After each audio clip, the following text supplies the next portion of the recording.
ሰላም እንዴት ናችሁ? እኔ ደህና ነኝ አልሐምዱሊላህ። ዛሬኛ ቤት በፍቅር የሚበላውን የድንች ስናክ አሰራር አይነት ነው ይዤላችሁ የመጣሁትኝ።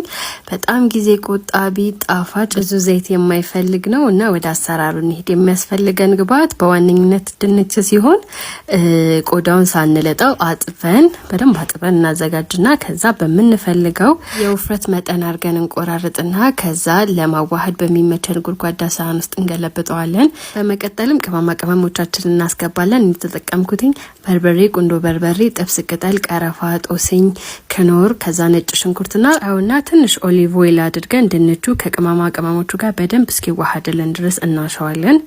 በመቀጠልም የምንሰራበት ፓትራችን ላይ ቤኪንግ ፔፐራችንን አድርገን ድንቻችንን ዘርዘር አድርገን እንበትነዋለን። በኤር ፍራየር መጠቀም ለምንፈልግ ሰዎችም እንደ አማራጭ መሆን ይችላል። እኔ በዛ ያለ መስራት ስለፈለኩኝ ኦቨኑን የተጠቀምኩትኝ። አዘገጃጅተን ከጨረስን በኋላ ኦቨናችን ውስጥ በ200 ለ30 ደቂቃ አድርገን እናበስለውና እንደዚህ ያማረ ስናክ ሆኖ ይወጣልናል ማለት ነው። ሞክሩትና